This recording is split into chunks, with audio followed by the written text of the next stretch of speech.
So as mentioned, there is a ton of people that signed. We're not going to go through every single one of them because if you're a baseball fan, and I'm sure you are because you're watching this, then you know at least some of the big ones. Aaron Judge, he got paid. All right. He ended up signing a $360 million 9-year deal. And he stayed in New York.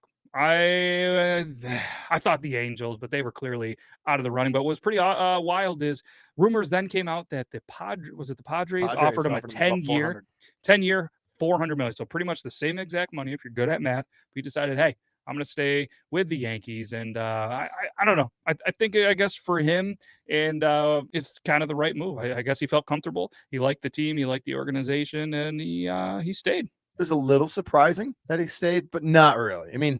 9 years, 360, whatever. Plus, I'm sure there's incentives and free things. And good for him. Yeah. Good for him. If you're a Yankee fan, you are at least relieved. That doesn't make the Yankees better. It just keeps them where they are, which is pretty darn good. Yep. And as you notice, so that's important. Yeah, other teams are out there signing multiple people. From anything we've read, Yankees have signed Judge, and they needed more help in other positions, and maybe they'll continue to make some moves. They got that one out of the way. And just, it was a little bit of a recap at the beginning of the year. He did turn down a 7-year, $213.5 million. So we got 2 extra years and a lot more money. A lot more money. But hey, when you have the year that you had, you deserve it. But he's going to be 39, 40 years old when the contract gets out. We're not going to get too in depth in the Aaron Judge thing because we talked about him way too much in previous episodes. Go watch him if you don't believe us. But hey, a lot of money, and we'll continue to talk about that deal and see kind of roughly $140+ million more for 2 more years. You earn that by hitting 60+ home runs. The only thing with the Yankees is that, do you think that stunted the rest or their growth process for the next year because they're so worried about him, right? Yep. So going forward, if you're a Yankee fan or you're betting on the Yankees to, you want to place an early bet, like, okay, let's place an early bet when they're not heavily favorites or is placing a bet right now too early because it could drop. You know what I mean? Like, are you paying too much money?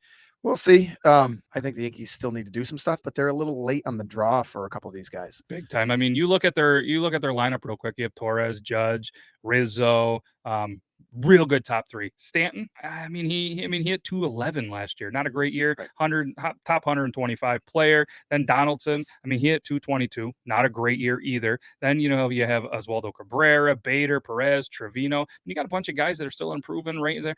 Their lineup's not great. Their pitching staff, pretty decent with Cole, Cortez, Montez, Severino. I think they go out and get a better 5 than Hermain, who's still pretty good. Bullpen, not bad, but I think they definitely needed some help in the outfield with Judge. But yeah, there's a few more moves. They got, like you said, Bader, Judge. They could go after or try and keep Benintendi. There's a few others out there. I kind of see them making a trade or two, using some of their veterans to get a little bit younger. Yep. And then signing maybe another veteran that is, a touch younger, but maybe just a little bit more productive. Like Brian Reynolds. They could trade for Brian Reynolds. Go out and get, I don't know. You hate comparing one person to another that are basically putting up the same numbers. But I can totally see them trading Josh Donaldson. Yeah, why not? However, he's still pretty good at third. Not bad.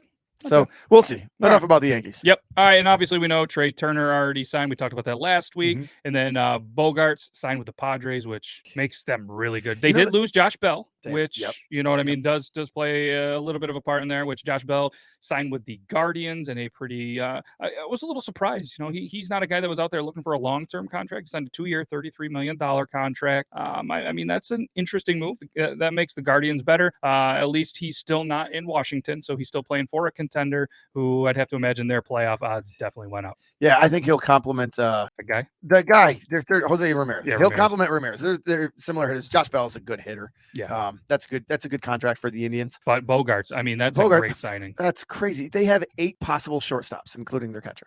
You got 8 shortstops on their team, and people are questioning, like, well, why go after him if you got Tatis? Well, Tatis has a bad shoulder, moving to the outfield.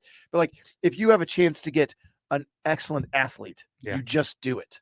You worry about moving parts and pieces over the field and just hope that they're all on board to try and win, right? They're like, well, I don't want to go. Okay, well, we can either trade you or you can move and we'll win a whole bunch of games in a World Series and have a whole bunch of fun. I think it's a really good move by the Padres for the short term. They want to win in the next 2 years. This really helps. I mean, at the end It's of the going to be day, a horrible contract. Yeah, I mean, at the end of the day, too, you have all these athletes. Each one of them can be a DH. You have the DH in the NL now, which is different. And you don't know how Tatis is going to come back from the suspension, which he is eligible to return mid to late April. If you have those athletes, they can play anywhere. Yep.